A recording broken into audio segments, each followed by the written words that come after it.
kualitas itu paling menentukan. Kalau memang kita tidak bisa membangun kualitas yang bisa membuat orang lain tertarik, akan ditinggalkan.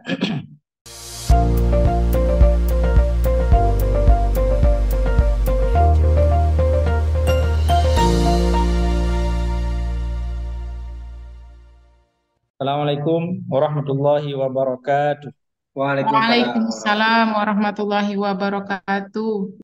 Bismillah, alhamdulillah, wassalatu wassalamu ala rasulillah wa ala alihi washabihi wa wala. Terima kasih Ibu Moderator. Eh, yang terhormat Bapak Rektor, Bapak Menteri, Pak Miswari, Pak Umaidi, selamat datang di Pasca Sarjana Langsa. Salam kenal, mungkin ini baru ketemu dengan Pak Umaidi ya. Terima Ya kasih Pak, ya atas Pak. kehadirannya. Ada kawan-kawan yang lain, teman-teman semuanya. Terima kasih telah bergabung dalam pertemuan kita kali ini yang mengangkat topik mengapa pemikiran Islam Indonesia tidak mendunia. Ini siapa yang bilang tidak mendunia? Pak Miswari yang bilang ya.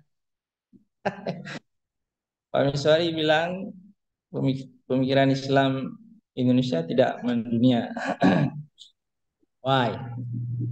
Dan beliau telah menjawab dalam artikelnya karena beberapa alasan, alasan bahasa, alasan geografis, alasan quality. Saya kira yang paling penting sebenarnya alasan quality ya, alasan kualitas, alasan mutu dalam fenomena muamalah, marketing, advertisement dan semacamnya bisnis. Alasan mutu sebenarnya paling mengedepan. Kalau kita di sini di Aceh, misalnya di Langsa, buka kari kambing di Asam Petik sana ya. Kalau kualitasnya bagus, enak, dari ini datang. Tapi kalau tidak enak, di tengah lapangan kita jual pun nggak ada yang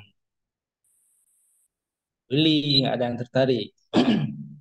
Mungkin ini eh, problem paling mendasar ya, membangun kualitas dari produk pemikiran, produk pemahaman, karya, budaya, pengetahuan, dan sebagainya. Kualitas itu paling menentukan. Kalau memang kita tidak bisa membangun kualitas yang bisa membuat orang lain tertarik, akan ditinggalkan. Dalam bisnis kadang-kadang orang menganggap memang kualitas itu bisa poles dengan advertisement, dengan pengiklanan. Tapi ini tidak benar. Dalam bisnis pun diakui bahwa iklan itu kalau tidak didukung oleh quality, pasti juga tidak akan cukup kuat untuk mempromosikan satu produk.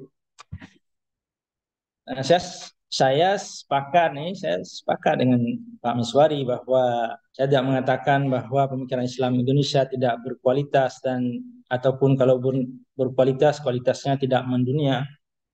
Pak Miswari bilang seperti itu. Tapi yang saya ingin katakan adalah kalau kita menginginkan pemikiran Islam Indonesia ini, kalau kita punya cita-cita, punya semangat, punya kemauan untuk menjadikan pemikiran Islam Indonesia ini mendunia, ya harus memulai dari quality. Bahasa sangat mendukung, tapi bahasa pun kita tidak berkualitas ya. Belajar bahasa Arab dari Min, Emsen, Man, di perguruan tinggi di IAIN. Waktu Syekh Mesir datang ke bangsa lari semuanya kita. Jadi kualitas juga. Quality ini memang tidak bisa ditawar menawar ya. Oleh karena itu saya kira semangat Pak Miswari ini cukup penting untuk kita respon dalam rangka membangun kualitas pendidikan bagi masyarakat kita di Indonesia. Karena dengan membangun kualitas di pendidikan ini, saya kira nanti kita bisa membangun ide-ide yang brilian dan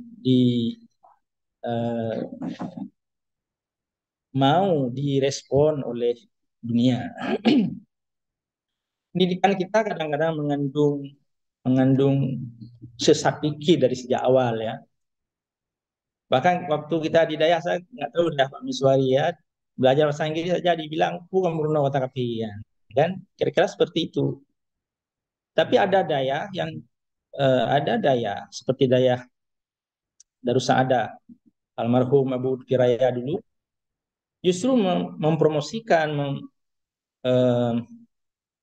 mengencourage para santri untuk belajar bahasa Inggris karena ide beliau adalah bagaimana kita bisa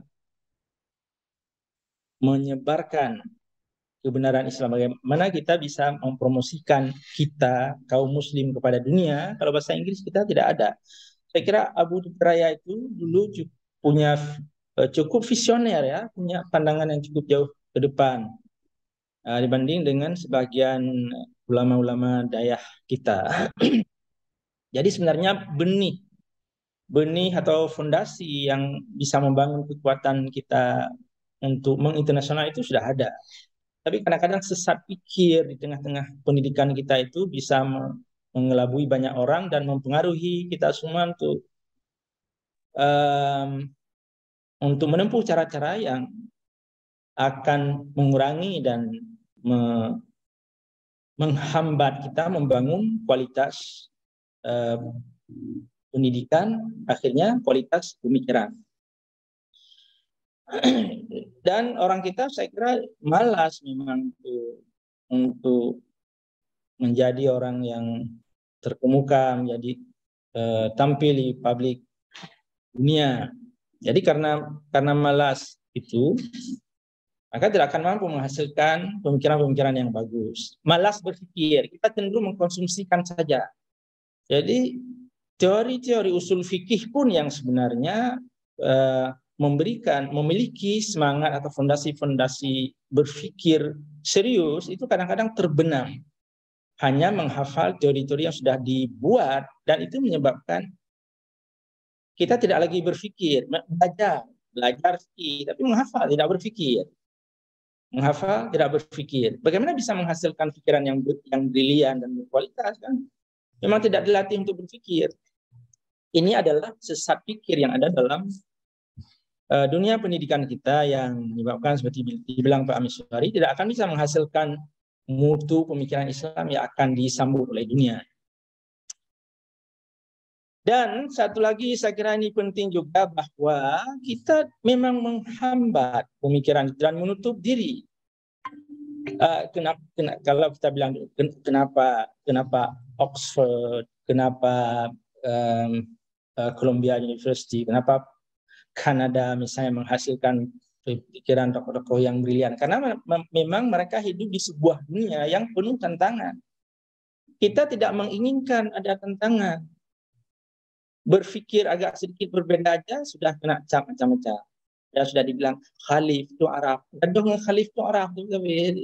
Seolah-olah ketika ada yang berpikir menunjukkan pemahaman yang berbeda, itu sesat, dan kita kemudian ditakut-takuti dengan pemikiran-pemikiran yang baru. Dulu Pak Nurkholis Majid diserang habis-habisan oleh senior beliau, oleh orang-orang lain karena mengungkapkan pemikiran-pemikiran yang baru.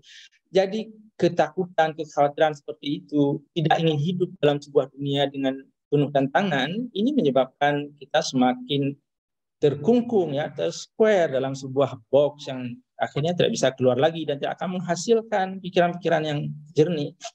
Coba kalau di luar negeri kita tokoh-tokoh pemikir muslim berhadapan dengan orientalis, berhadapan dengan pemikir-pemikir ateis, pemikir-pemikir para saintis dengan pikiran-pikiran mereka yang liberal, menantang tantangan terhadap agama, semua ini akan menyebabkan pikiran mereka semakin terasah. Kita tidak mau pikiran kita terasah oleh tantangan. Tidak mau ada orang lain di sini. Tidak mau ada orang lain yang berpikir berbeda. Filsafat sangat mengkhawatirkan sehingga di IAIN pun nggak ada orang yang mau kuliah filsafat. Kalau ini adalah contoh-contoh sesat fikir itu ditanamkan dalam pendidikan kita dan kita menjadi tidak brilian lagi dalam berpikir.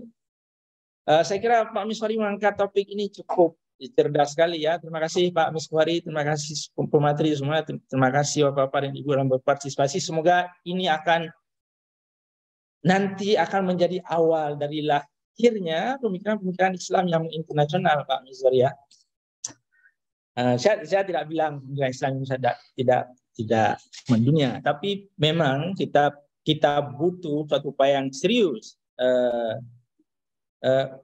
untuk membebaskan pendidikan Islam di Indonesia, pemikiran Islam di Indonesia dari berbagai ketakutan dan pungkungan, sehingga pemikiran-pemikiran itu lahir dengan